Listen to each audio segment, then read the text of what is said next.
विषय आहे की गेले 18-20 वर्ष वेगवेगळ्या ठिकाणी आंदोलन केलं जातं. आपल्या राज्यभर आंदोलन, देशभर आंदोलनं चालू आहेत. आणि हे आंदोलन असताना पाठीमागं मार्चमध्ये आपण 7 दिवसाचा संप केला होता. तो अभेद्य असा संप झाला होता की आज 54 दिवसाच्या संपानंतर मोठा असा संप घडवून आणला होता. मात्र त्यावेळी माननीय मुख्यमंत्र्यांनी एक सामाजिक बांधिलकी किंवा समाजात निर्माण होणाऱ्या अडचणी किंवा गैरसोय याच्या दृष्टिकोनातून विनंती करून आश्वासन देऊन तो संप त्यावेळी स्थगित केला होता.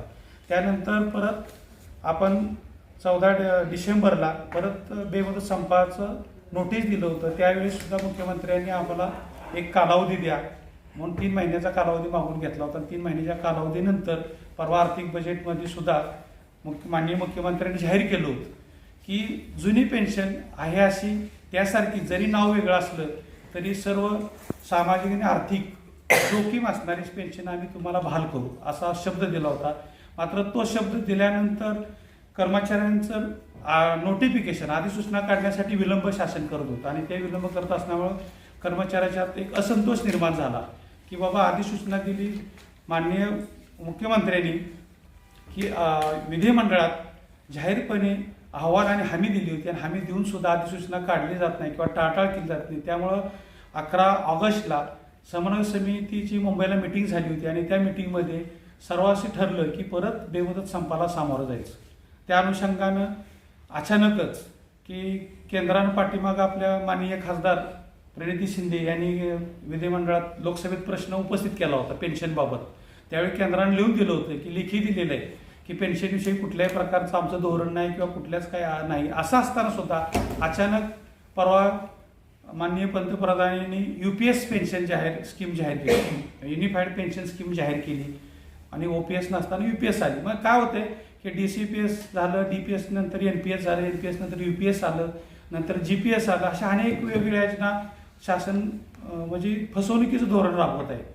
आणि ह्या सगळ्या योजना करत असताना जनसामान्यामधनं कर्मचाऱ्यांचा एक विरोध काय आहे की जर ह्या सगळ्या योजना चांगल्या असतील, आतापर्यंत ह्या योजनेतनं फायदेशीर आहेत, तर मग ह्या माननीय खासदार असतील किंवा संसद सदस्य असतील, विधानसभा सदस्य ह्यांना का लागू होत नाही, हा सुद्धा एक सर्वसामान्यातनं प्रश्न उपस्थित केला राहतो की आर्थिक कुचंबना होते किंवा बजेट द्यायला किंवा पगाराला शाळेलाच पैसे जातील. तर हे वेळोवेळी की आर्थिक बजेट मांडल्यानंतर त्या अनुषंगानं बजेट मांडून की त्याच्यामध्ये शासनानं मान्य केले, जर आर्थिक वित्त विभागाची त्या समिती नेमून अभ्यास करून जर आहे अशीच पेन्शन द्यायला शासन किंवा माननीय मुख्यमंत्र्यांनी हमी दिली आणि हमी दिल्यानंतर जर परवडत नसती तर हमी दिलीच नसती.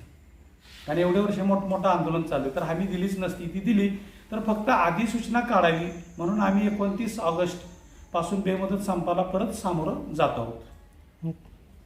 लेवलवर म्हणा किंवा राज्यसभा वेगवेगळ्या समिती नेमल्या, कमिटी नेमल्या, त्याच्यामध्ये द्यायला त्यांना अडचण नाही. आता माननीय मुख्यमंत्र्यांनी सुद्धा हमी का आपल्याला दिली की त्या समितीचा अभ्यास करूनच फक्त त्यात तरतूद काय ठेवली होती, शेवटचा प्रश्न राहिला होता 10% कॉन्ट्रीब्युशनचा राहिला होता मोठा. बाकी आहे अशी सर्व पेन्शन द्यायला त्यांनी मान्यता दर्शवली होती आणि ती बी विधिमंडळात दर्शवली होती. आता विधिमंडळात एखादा जर पटलावरून विषय झाला तर त्याचं किती प्रावधान असते ते आपल्यालाही माहिती आहे. मग असं असताना सुद्धा काल काय केलं, माननीय मुख्यमंत्र्यांनी U-टर्न मारला की अचानक केंद्राने जी डिक्लेअर केली तीच आम्ही राज्य कर्मचाऱ्यांना केंद्रानं 25 पासून लागू केली, तर तेच 1 वर्ष अगोदर 24 पासून आम्ही तुम्हाला द्यायला तयार, असं कालच्या मिटिंगचं माननीय मुख्यमंत्र्यांचं वक्तव्य आहे. जर हे बेमुदत उपोषण 7 लाख कर्मचारी आहेत आणि टोटल अशासकीय म्हणजे पंचायत समिती असेल, जिल्हा परिषद असेल, महाशिक्षक, शिक्षक, शिक्षक कर्मचारी टोटल 17.5 लाख कर्मचारी होते. 17.5 लाख कर्मचारी संपावर जाणार. हा आता तर सध्या सगळे संपात जायला पत्रकही दिलेले आहेत आणि संपात सहभागी व्हायचं मान्य केलेलं आहे. आता यावर आज समन्वय समितीची आज मुंबईला मिटिंग होणार आहे संध्याकाळी 4 वाजता. त्या मिटिंग झाल्यानंतर सुद्धा आपल्याला पुढं रूपरेषा ठाम राहील. आता तर रूपरेषा फायनलच केली की बेमुदत संपाला आपण सामोरे जाणार आहोत म्हणून. मात्र समन्वय समितीची मिटिंग आज सुद्धा मुंबईत 4 वाजता कॉल केलेली आहे. त्या मिटिंगमध्ये सुद्धा काय असेल ते आपल्याला कळवलं जाईल. काही नवीन काय बदल झाला, चेंज झाला तर जर जुनी पेन्शन लागू नाही झाली तर पुढचं काय झालं नाही. जुनी पेन्शन तर द्यायलाच लागेल कारण आता हे इंग्रजापासूनच पेन्शन का लिंक केले की एवढी मोठी सर्व्हिस. आता ह्याच्यामध्ये तुलना कशी केली जाते की जे आता शासकीय लोक एक दिवस जरी शपथ घेतली विधानसभेत किंवा विधान परिषद तर त्यांना जुनी पेन्शन लागू होती. आता आमची अडचण अशी आहे की आम्हीच त्यांना विचारतोय की एवढं सगळं 35-40 वर्ष 30 वर्ष सर्व्हिस करून जर त्याचं सुरक्षा घेतली जात नाही किंवा जी पूर्वीच सुरक्षा आहे तीच कायम ठेवली जात नाही, मात्र जे एक दिवस विधान असेल, लोकसभा असेल किंवा विधान परिषद असेल तिथे एक दिवस शपथ जरी घेतली त्यावर मात्र जुनी पेन्शन दिली जाते. म्हणजे हे तरी कितपत संयुक्तिक आहे. युपीएस घेणाऱ्याला एनपीएस घेता येणार नाही, ऑप्शन आहे. म्हणजे केंद्राने सुद्धा काल जी पेन्शन डिक्लेअर केली युनिफाईड पेन्शन स्कीम मध्ये त्याला सुद्धा ऑप्शन ठेवलेलं आहे. म्हणजे एनपीएस मध्ये बी राहू शकतो आणि युपीएस मध्ये सुद्धा घेऊ शकतो. जसं आपल्याकडे सुद्धा त्याला आहे म्हणजे एनपीएसला म्हणजे तुम्ही स्वीकारू शकता नाही, कारण सर्वांसाठी स्कीम आहे. म्हणजे फक्त शासकीय कर्मचाऱ्यासाठी स्कीम आहे असं नाही, सर्वसामान्य व्यक्ती सुद्धा ती स्कीम घेऊ शकतो. अगोदरच नेमकी अडचणी काय? आता तसं जर पाहिलं तर आपण 18 वर्ष आंदोलन करत असताना 15 पासून आंदोलनाची तीव्रता जास्त वाढली आणि आंदोलनाची तीव्रता वाढला असताना वेगवेगळ्या समिती नेमल्या गेल्या आणि समिती नेमल्या गेल्यानंतर जर बारकाईने बघितलं की जे कर्मचाऱ्यांची मागणी आहे तिथपर्यंत तुम्ही 80% पर्यंत येऊन पोहोचलाय की तुम्हाला द्यायचंय, म्हणजे याचा अर्थ आर्थिक सगळं कॅल्क्युलेशन करून तुम्हाला मान्य झाले सगळं की मान्य आहे की बाबा आता आपण यांना देऊ शकतो. फक्त मग तशा पद्धतीने घोषणा सुद्धा केली होती, माननीय मुख्यमंत्री हमी पण दिली होती. आता तशी अडचण यायला काहीच नाही, अडचण म्हणजे द्यायला कुठल्याही प्रकारची तशी अडचण नाही. विलंब आता विलंब म्हणलं तर शासकांना असणारे बऱ्याच वेळा आपण धोरण बघतो, त्याच्या मागे वेगवेगळी कारणं असतात की बऱ्याच ठिकाणी आपण बघितलं की इतर राज्यामध्ये पेन्शन गेली बहाल गेले, त्यानंतर शासन मतदान झालं किंवा आता डोळ्यासमोर थोडा आचारसंहिता आहे, मतदानाचं आहे, ह्या अनुषंगानं सुद्धा बऱ्याच वेळा आपण सुगीचे दिवस म्हणून आपण इतर वेळी आपण हाच कालावधी असतो की जेणेकरून आपल्याला काही गोष्टी मान्य करून घ्यायच्या असतील शासनाकडून तर त्या दृष्टिकोन आपलं माग आहे. आता विलंबाची वेगवेगळी कारणं आहेत. त्याच्या कारणातनं पहिलं कारण आहे की केंद्र सरकारचं धोरण, कारण केंद्र सरकार जे महासंघ आहे त्या महासंघानं केंद्र लेवलवर सुद्धा अनेक आंदोलन मोठी झाली, म्हणजे 7-7, 8-8 लाख कर्मचाऱ्यांची मोठी आंदोलन झाली. मात्र आतापर्यंत केंद्राने युटर्न घेतला होता. केंद्रानं कायम म्हणणं आहे की आम्ही कुठल्या पद्धतीचं समिती नाही, अहवाल नाही किंवा आमचं कुठलंही धोरण नाही असं जुन्या पेन्शन परत देण्याचं वगैरे. मात्र अचानक केंद्रानं काल युपीएस डिक्लेअर केलं. आता आपल्यालाच प्रश्न पडलाय की कोणाची मागणी नसताना की कुठलंही काय नसताना, चर्चा नसताना, सद्यस्थितीत आंदोलन असताना आता आपण डिक्लेरेशन कधी करतो? आंदोलन चालू आहे त्यावेळी आपण माननीय मुख्यमंत्री असतील, पंतप्रधान असतील येऊन तुम्हाला हमी देतात किंवा लिखित देतात. मात्र आता केंद्रीय स्तरावर जे डिक्लेरेशन झालं त्याच्या बाबतीत जर आपण बारकाईने विचार केला तर आता कुठलीच घडामोडी नाही केली. ना केंद्र स्तरावर कुठलं आंदोलन चालू सद्यस्थितीला, ना कुठल्या माननीय खासदार आमदारांनी संसदेत तो प्रश्न सध्या मांडला होता. ज्यावेळी मांडला होता त्यावेळी लिखित उत्तर दिलं की ह्याबाबत कुठलंच धोरण नाही म्हणून. मात्र अचानक डिक्लेरेशन केलं. मग आता हे महाराष्ट्र शासनाचं पुढचं होणारं इलेक्शन डोळ्यासमोर केंद्राने डिक्लेअर घेतलं का, असा सुद्धा आपल्याला प्रश्न उपस्थित होतो. कारण कुठलीच मागणी नसताना किंवा कोणीही नसताना अचानक जर एखादा मुद्दा उपस्थित सोडवला जातो आणि तो सुद्धा गैरप्रकारे, म्हणजे तशा पद्धती कर्मचाऱ्यांची कुठलीही मागणी नाही.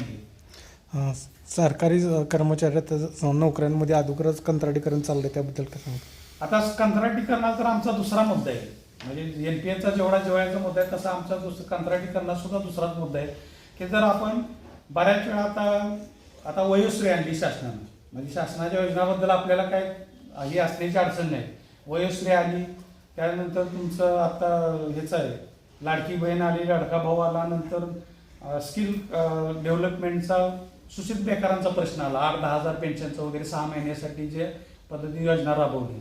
तर ह्या ज्या सगळ्या योजना राबवत असताना आमचं पहिल्यापासून म्हणणं आहे की जे कंत्राटी आहे त्यांना वेगवेगळी विशेष भाव म्हणून शासनात सेवेत सामावून घ्या म्हणून. कारण ते 10-15 वर्ष काम करतात कंत्राटी म्हणून आणि एक मामूली वेतनावर काम करतात. मग जर 15 वर्ष 10-14 वर्ष जर त्याला शासनाला सेवा दिली असेल तर त्याला एक वेळची बाब म्हणून शासन सेवेत सामावून घेतलं पाहिजे. दुसरी गोष्ट 2.5 ते 3 लाख रिक्त पद आहे, मग त्यांना सामावून घ्यायला काहीच अडचण नाही. असं तुम्ही आउटसोर्सिंग कंत्राटी जर बऱ्याच वेळा बघितलं तर बऱ्याच आपले खाते गोपनीय कामकाज करतात. मग तुमची गोपनीयता कुठे गेली की त्या ठिकाणी आउटसोर्सिंग देऊन बी उपयोग नाही. दिला तर भविष्यात शासनाला आत्ताच बदलापूरचा विषय जिव्हाळ्याचा की आपण आउटसोर्सिंग म्हणूनच भरतो की बदलापूरसारखं असंवेदनशील महाराष्ट्रात घटना घडली की त्याच्यानंतर शासन निर्णय निघाला, सगळ्या गोष्टी दिल्या, मग आपण चाचपणी करू. मग ती जर कायमस्वरूपी रोजगार कंत्राटी कर्मचाऱ्यांनी एक वेळची बाबत जर नियमित करून घेतलं तर अशा घटना सुद्धा घडायला कुठंतरी एक प्रमाण कमी होईल. आणि ज्यावेळी शासकीय कर्मचारी कायमस्वरूपी घेतो की त्याच्यावर रिस्पॉन्सिबिलिटी जबाबदारी असतात, त्याच्यावर कारवाई असते, ह्या गोष्टी आहे. मात्र आउटसोर्सिंगवर काहीच नियंत्रण नाही. म्हणजे तो आज आहे उद्या आहे आपण त्यावेळी करतोय, मात्र ह्या अडचणी उभ्या केल्या जातात. म्हणजे समजा एखाद्याला 80,000 पगार असेल, 50% आणि ते डी ए निर्धारित जो असेल किती तो वर्ष आणि प्रचलित नियमाप्रमाणे मिनिमम 25 इयर्स त्याची सर्व्हिस तरी झाली. सर्व्हिस. आता पूर्वीचा जो जुना आपले NPS आहे त्याला 20 वर्ष आहे आणि 10 वर्षाला इलिजिबल आहे. नंतर प्रपोर्शन रेटनं दिली जाते. एखादी सर्व्हिस कमी जास्त असेल तर ते प्रपोर्शन रेटने दिली जाते. आणि आता काय होतंय की मुळातच शासन भरती नसल्यामुळे, बराच कालावधीमध्ये शासनाच्या भरती नसल्या कारणानं मधल्या कालावधीत उशिरा भरती झाल्यामुळं तेवढी सेवा कोणाची भरतच नाही. म्हणजे कोणाच्या 18 वर्षी 17 वर्षी, काही जण असे आहे की 10-12 वर्ष पण भरतात. अशामध्ये मग त्याला पेन्शनचा प्रॉब्लेम येतो. आता जेवढी आमचं तर असं म्हणणं आहे की जितक्या मोठी कर्मचारी काम होत नाही, जर काम होत असतं, आता एकच उदाहरण घ्यायचं की रस्त्यांवरती हे जेवढे जागोजागी इंचभर रस्ता चांगला राहिला खड्डे, क्वालिटी कंट्रोल ज्यांना बसवले शासनामध्ये ते जर काम करत असतील तर अशा लोकांना खड्डे बघायला त्रास करायला लागला नसता. कर्मचारी अधिकारी काय काम करतात हा पण प्रश्न पडतो ना. आता काय होतं की शासन स्तरावरचे आपण जर कामाचं स्वरूप किंवा रचना बघितली तर बरेच हे जे सँक्शन असतात, ज्या फायली असतात, आता समजा PWD खड्डे असतील का वगैरे, आधी कर्मचारी काय करतात, यांना तुमची तक्रार वास्तवात जेव्हा निरीक्षण असतं ते रिपोर्ट वरिष्ठ अधिकार सादर करतात. वरिष्ठ अधिकार काय करतात, निधी तरतूद प्रस्ताव करून त्या वेळेत फास्ट करून घ्यायचा. आता बराच हा परत प्रश्न फिरून शासनाकडे जातो. शासनानं जर तशा जशी एक खिडकी योजना अशा पद्धतीने योजना आखल्या किंवा तात्काळ जिथं गरजेचे आहे, आता रस्त्यात एवढे अपघात झाले, एवढे लोक मृत्यू पडतात की ते म्हणजे सांगता येणार एवढी संख्या आहे, तर त्याला काय होतं, शेवटी शासनाचीच मंजुरी लागते. बऱ्याच वेळा आर्थिक तरतूद अचानक करायचं म्हटलं की त्यांच्या बजेटमध्ये अप्रूव्ह करूनच कामाला निपटारा करावा लागतो. आता वास्तविक तिथं कर्मचाऱ्यांचा डायरेक्ट रोल येत नाही. कर्मचारी रोल काय असतो, एखादी यंत्रणा किंवा काय स्कीम राबवताना की तो बेस खाली फील्डवर काम करतो. डाटा कलेक्ट करणं, फॉर्म कलेक्शन करून घेणं, त्याचा प्रोसेस करणं, त्याचा प्रस्ताव तयार करणं, वरिष्ठ अधिकाऱ्याला सादर करणं आणि वरिष्ठ अधिकारी मग तो परत प्रस्ताव मंत्रालयाने ह्याच्याकडेच पासिंगला जातात. म्हणजे त्याच्यामध्ये वैयक्तिक तसा कुठल्याही योजनेमधला प्रत्यक्ष कर्मचाऱ्याचा रोल नसतो. कर्मचारी जिथं रोल असतोय तिथं प्रामाणिक करतो. आता समजा पाऊस पडला, पंचनाम्याला झाला, तिथं कर्मचारी स्वतः जाणार. मात्र जो डिसिजन घ्यायचा आहे, जे काय बेनिफिट द्यायचं आहे किंवा त्याच्यावर काय धोरण स्वीकारायचे ते शासनाचाच रोल राहतो शेवटी. आणि तिथं कर्मचाऱ्यांचा काही रोलच येत नाही. आता तुम्ही म्हणताय तर कर्मचारी रोल येतो, आता अधिकाऱ्यांनी कर्तव्य जसे तुमच्या त्या अनुषंगाने संघटनेचं काय आहे का? म्हणजे आता संघटनेत त्या कारण जर आता लाचखोरीचा जर विषय काढला तर मुळातच संघटना ह्याला कधी सपोर्ट देत नाही. संघटना विरोध करते नेहमी की अशा प्रकरण होताच कामा नये. कारण आपण आज शासकीय कर्मचारी आपली सामाजिक बांधिलकी असते, त्या सामाजिक बांधिलकीनं आपण काम करत असताना कुठल्याही प्रकारचं गोरगरीब किंवा कार्यालयात येणाऱ्याला कुठल्याही, अगदी आमचं हेही लोकांना सांगणं असते की त्याला हेल्पटही घालवून लावणार, कमीत कमी आलेल्या वेळेत त्याला त्याच्या शंकाचं निरसन जाऊन कामकाज झालं पाहिजे. आणि नेहमी संघटनेचा विरोध राहिलाय. आणि जे काय घटना अपवाद मग घडतात, सगळीकडे घडत असतात, त्याला कधीच संघटना दुजारा देत नाही. त्याच्यावर कारवाई करून करावी हे संघटनेचं नेहमी धोरण राहिलेलं आहे की अशा यांना क्षमा करू नये, कारवाई करावी की दुसरा तयार होणार नाही, असं संघटनेचं नेहमीच धोरण राहिलेलं आहे. बऱ्यापैकी असं होतं की बॉडीज वाचवत असते त्याला, त्या सिस्टीममध्ये एक सर्कल राहतं, तिलाच ती बॉडी वाचवत असते. त्यामुळे सहसा तो पुन्हा तेच कृत्य करायला त्याला ते सवयच लागते.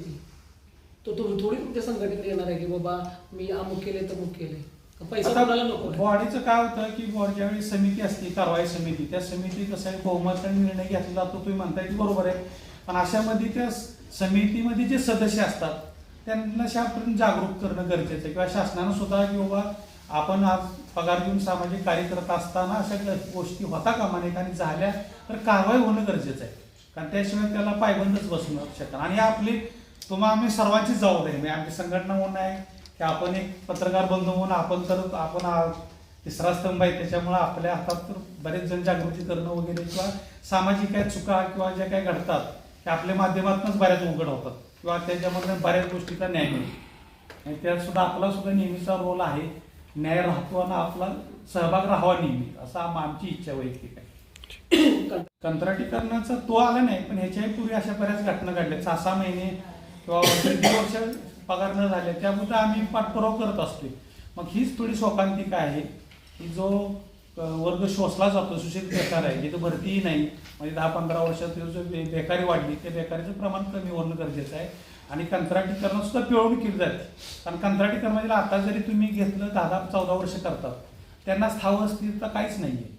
आज त्यांची लग्नही होत नाही, त्यांना मुलीही कोण देत नाही, किंवा याला काय रोजगारच नाही, किंवा कंत्राटीच आहे. आणि आज सामाजिक बघितलं तर आपण गावोगावी तीच अवस्था झालेली आहे, स्थावर रोजगार राहिलेला नाही.